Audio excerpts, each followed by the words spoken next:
Buenas noches. Trataré de explicar un poco sobre las implicaciones lógicas del razonamiento válido. Estas implicaciones lógicas tienen unas diferentes leyes. La primera ley que voy a explicar se llama modus ponendo ponens.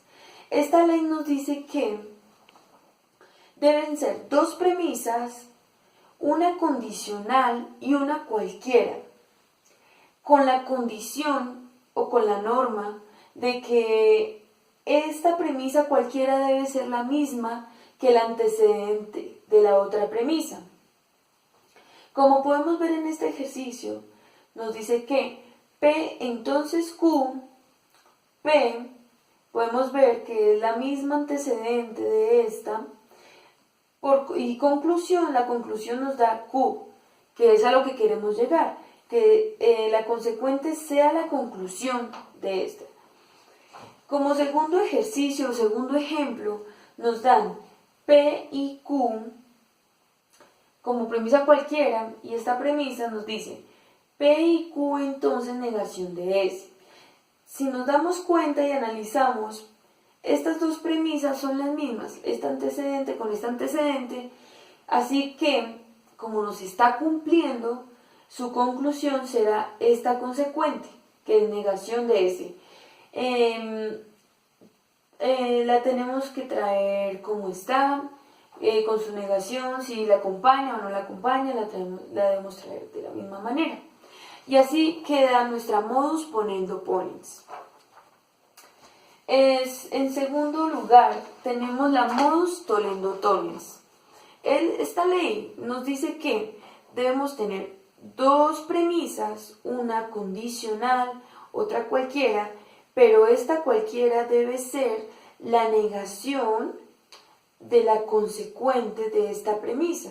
Entonces tenemos P entonces Q, negación de Q, así que como nos está cumpliendo lo que nos pide esta ley, su conclusión será negación de Q. En este segundo ejemplo nos dan Q entonces negación de R. La negación de R sería la afirmación, porque es lo contrario a lo que nos da esta consecuente. Y como es lo contrario, así que nos da negación de Q. Y así nos queda nuestra modus tollendo tollens. Ahora sigue nuestra modus tollendo ponens. Esta ley es algo parecida a la primera ley que expliqué, que es modus ponendo ponens, solo que nos cambia de esta de ponendos a tollendos, ya que si vemos aquí en las premisas que nos piden, que son dos premisas, ya una no debe ser condicional, sino por la adyunción que es acompañada de la O, y por eso podemos aquí, la negación puede ir acompañada de una negación o una afirmación, no es obligatorio que esté así en afirmación o en negación. Entonces el ejercicio nos dice que P o Q, la premisa cualquiera es negación de P, la letra sí debe ser la misma, obviamente debe ser P, lo que no nos interesa tanto es el signo que lo acompaña, ya sea la negación o la afirmación, y como conclusión nos da Q, que es la consecuente de esta premisa. Como segundo ejemplo nos dice Q o negación de R, R y Q. Conclusión nos da Q. Entonces vemos que esta es la misma, bueno, la hubiésemos podido ubicar en esta parte, en este momento pues no interesa tanto el orden, tenemos que haber aplicado en esta partecita, y como conclusión nos da la consecuente, que es Q. Así queda demostrado, explicado nuestro modus tollendo ponens. Ahora sigue nuestra ley de adyunción y ley de conjunción. Esta ley vamos a explicar primeramente la ley de adyunción, aunque las dos se basan en exactamente lo mismo, pero es en diferente operador. Por ejemplo, en este ejercicio tenemos P, Q. En algunos casos, en algunos ejercicios de lógica, en el momento de pasar el enunciado a premisas, nos puede dar solita una P o solita una Q. Nos pueden dar dos diferentes premisas. Y al momento de analizar, vemos que necesitamos unirlas para poderlas aplicar en otra premisa y poder aplicar una ley. Entonces, ya es de acuerdo a la necesidad del ejercicio, a la necesidad de nosotros, vemos que vamos a aplicarla por la ley de adyunción. Bueno, acá está la ley de conjunción, entonces aplicamos la ley de conjunción a P y Q, quedaría P y Q, que esta es adyunción. Lo mismo acá, negación de R, P o Q. Como conclusión nos da negación de R y P o Q. Si fuera por ley de adyunción o ley de adición, sería P o Q, acá negación de R o P o Q. Espero haya quedado claro lo que es la ley de adyunción y la ley de conjunción. No es algo que sea tan complicado, es de lógica, es de saber cuál es la ley de adyunción, conjunción. Ya sabemos que esta es la O y esta es la I. Nos sigue la ley de simplificación. En muchos casos, en el momento del desarrollo del ejercicio, llegamos a una cierta premisa donde ya no sabemos qué hacer y creemos que hasta ahí llega nuestro ejercicio y la conclusión no es válida. Pero para eso llega nuestra ley de simplificación, donde debemos tener en cuenta que la premisa debe estar conectada por una I o por una conjunción. En este caso nos dan P y Q. Así que yo simplifiqué las dos. Simplificar es sacarlas de esa premisa y convertirlas en una nueva premisa. Entonces P y Q. Simplifiqué P primeramente y luego simplifiqué Q. Acá tenemos la ley de simplificación. No podemos olvidar que para que se cumpla esta ley de simplificación, su conector debe ser una I.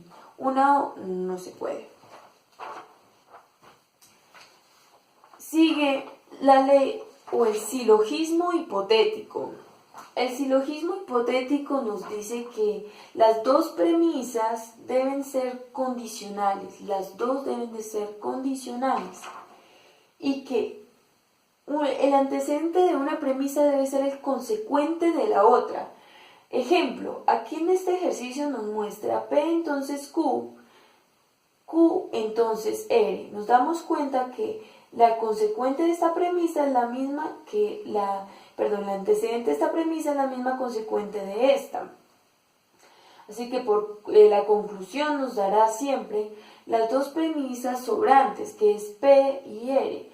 Entonces P, entonces R. En un segundo ejercicio está negación de R, entonces negación de Q, S y P, negación de R.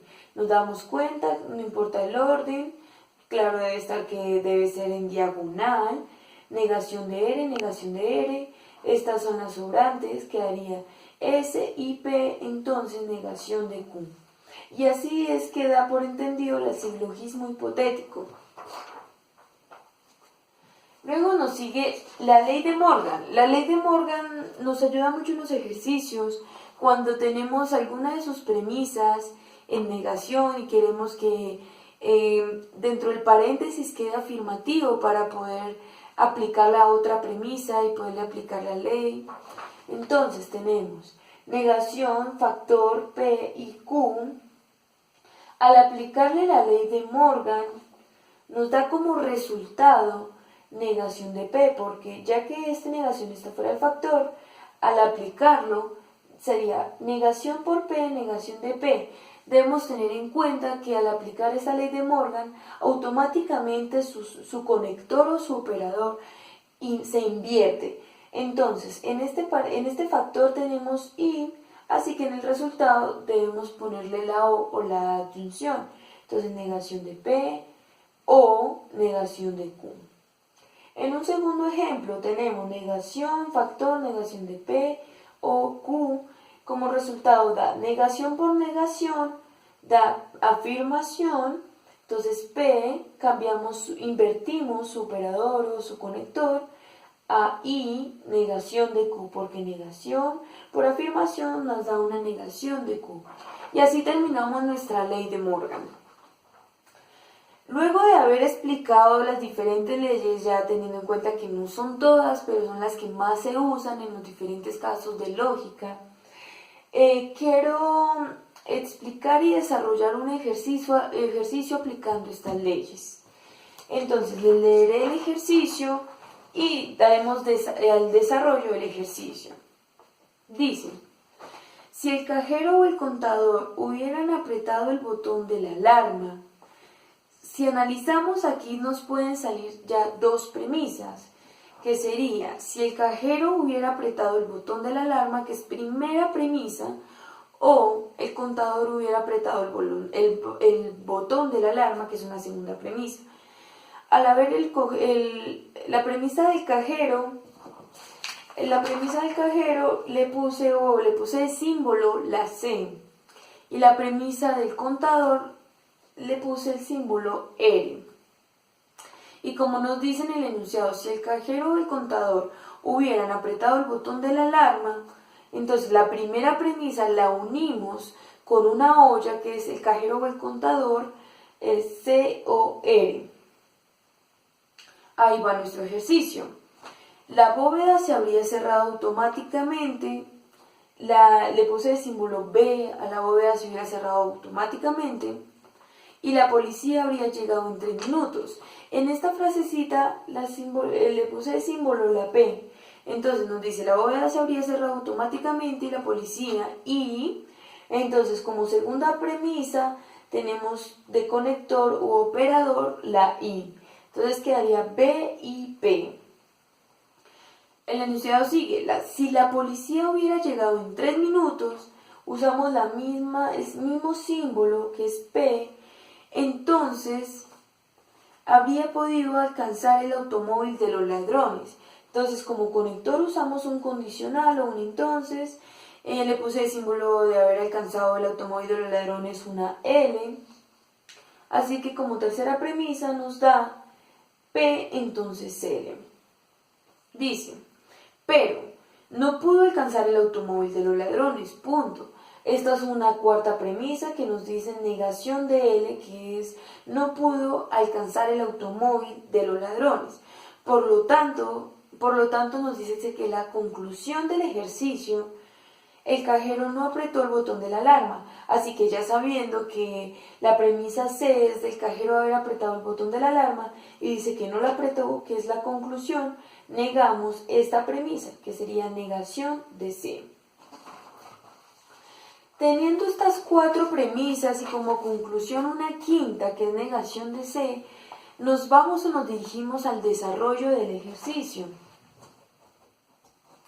Aquí tenemos como desarrollo del ejercicio, primeramente, teniendo estas 4 premisas, debemos buscar las premisas al unirlas y aplicarle alguna de las leyes vistas anteriormente.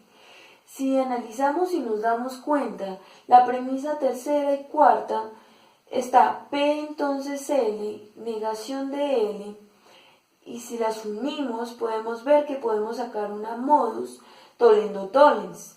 Como tenemos P entonces L, negación de L, ya que es la negación de esta consecuente, como conclusión nos dará negación de P. Aquí podemos ver que la aplicamos, el condicional, la negación del consecuente, nos da la negación del antecedente. Aplicamos modus tollendo tollens. Luego, cogemos la segunda premisa.